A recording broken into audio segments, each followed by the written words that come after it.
She's the most popular female comic book superhero of all time, using her bulletproof bracelets, speed, and special powers to fight crime. For decades, Wonder Woman has been seen as a global symbol of justice, peace, and equality.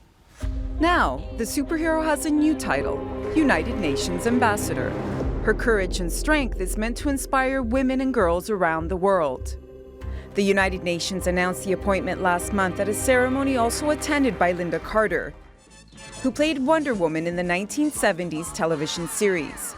Wonder Woman is being asked to take on a new role as the United Nations Ambassador to empower girls and women around the world. So please embrace her. But not everyone has. UN staff members protested the appointment.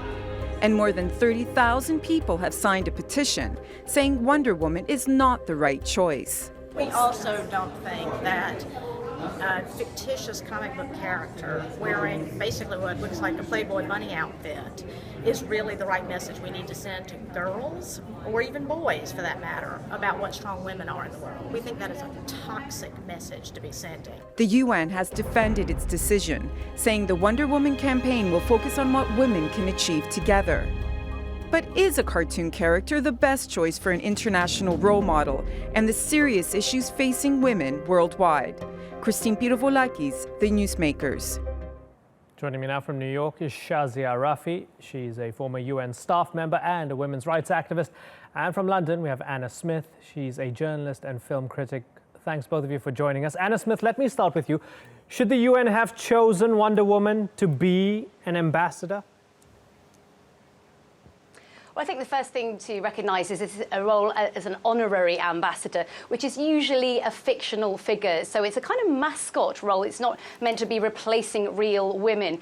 Where they had Winnie the Pooh before as an ambassador for friendship and Tinkerbell as an ambassador for green. So on that level, then I think Wonder Woman is an interesting, if sort of initially surprising choice, especially in view of the fact that the film is coming out next year. We're going to have a live-action Wonder Woman who I hope is going to be a more positive role model for women than perhaps some of the past incarnations of the character. Shazia, this sounds like smart public relations. It raises awareness of the goals and the causes that the UN backs through a character that lots of young people like. What's the problem with that?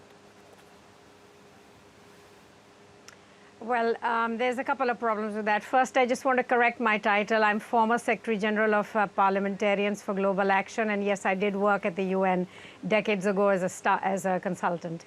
I think I have issues with several parts of this. So let's first start with the timing. This announcement took place literally the same week as the UN Security Council rejected all very qualified female candidates for the job of the UN Secretary General, and the 9th man was announced. And at the same time, you have the UN announcing, sorry, can't be Secretary General, but you can be a cartoon mascot. So the message to women in terms of timing is terrible. The second is that while the cartoon itself in the world of cartoon and film is fine. I have raised 2 young daughters. They used to watch cartoons. The system itself at the UN needs to take women more seriously and have a much better way of doing their public relations in a more gravitas manner. I don't really like this idea of honorary ambassadors. We don't need Tinkerbell. We don't need Winnie the Pooh. You have real serious issues that the UN is dealing with, very strong, real live young women and older women who can be UN ambassadors and goodwill ambassadors. The system is, to some extent, the public relations is kind of running away with trivializing an agenda which the UN itself needs to grapple with.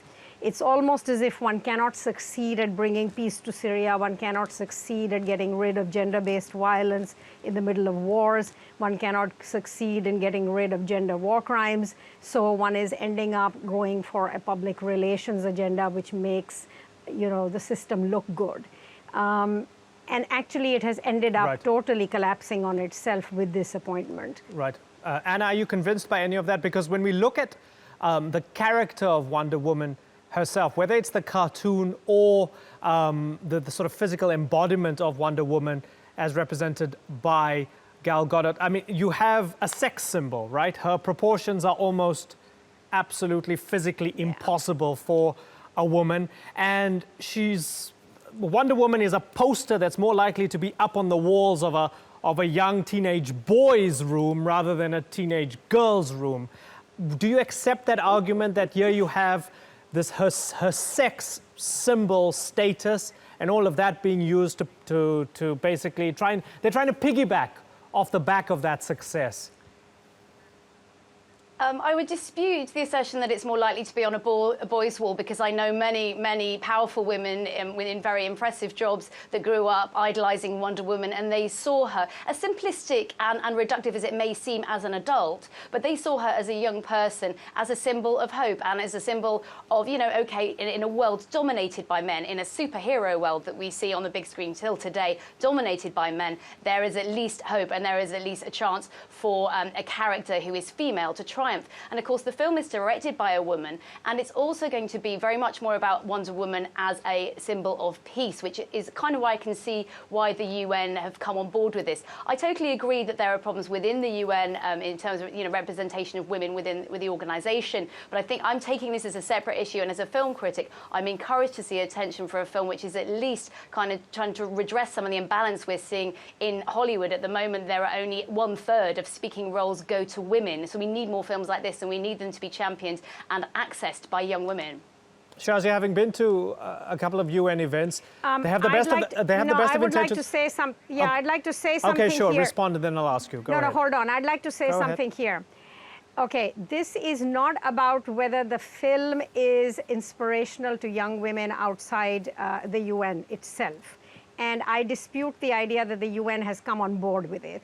DPI, which is the public relations branch, made this decision. It has blown up in their face. UN staff themselves came up with the petition with the input of others from civil society. That has never happened before in the UN. It was a huge embarrassment for the Secretary General.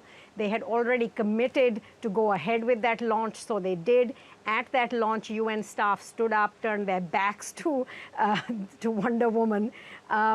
The issue is whether this is the right stage. It is not whether the film itself is inspirational. It's whether the United Nations, which is where the world comes to end wars, should be the stage for a cartoon empowerment.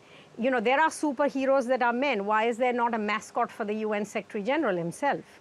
There isn't, because the job is seen as a serious job. And I think that's the issue here. Okay, point well made. And somewhat connected to it, I wanted to make the point that I've been to a couple of UN events. They have the best of intentions. As you mentioned, these are serious things, trying to solve poverty, trying to solve the war in Syria and so on.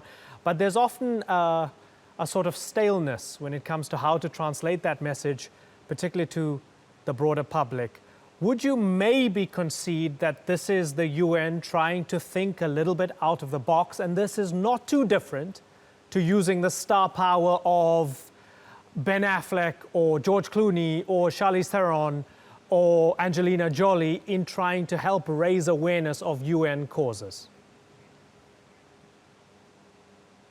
No, I would not concede that, because while there have been goodwill ambassadors like Peter Ustinov, Audrey Hepburn with UNICEF, Angelina Jolie on humanitarian causes, the whole system of generating too many of these celebrities has gotten out of hand at the UN. Several of us feel that the UN is unable to deliver on concrete results and is beginning to celebritize every initiative, every fund, every project by adding some kind of a figure to it, which sometimes does not even match what it is trying to do.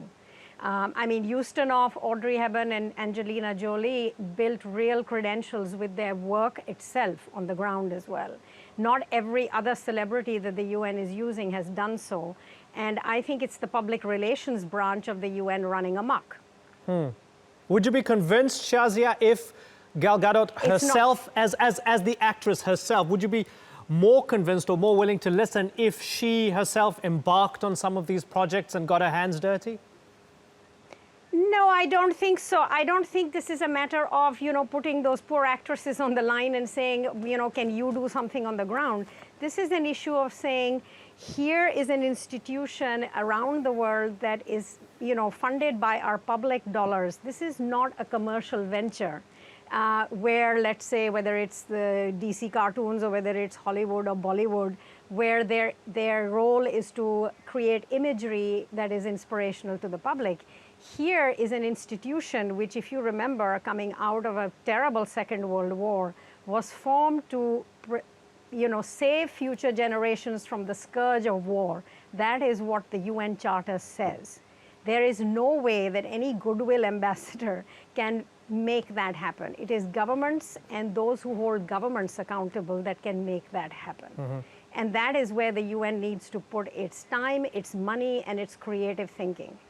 Anna, are you keen on greater partnerships between the UN and Hollywood and other aspects of the entertainment industry? I wouldn't necessarily encourage it. I think there is other much more important work to be done. But I think, as you've highlighted, that the public relations actually can be really effective and can be important. I mean, it's possible to use popular culture in a way that kind of degenerates into silliness, but it's also possible to use it and turn it into something for the greater good. And it remains to be seen exactly, after maybe a stumbling start, how the UN will, or how this campaign rather, will represent Wonderwoman and work with her as an icon to actually help. I mean, one of their kind of mission statements and one of their concerns with the empowerment of women and girls says that they're concerned that only 9% of news reports are dealing with gender inequality. Well, this has succeeded in getting into a lot of news programs, including this one. So in some ways, it's working. Okay, Anna Smith and Shazia Rafi, that was quite thought-provoking. Unfortunately, we are out of time. Thank you very much for joining us.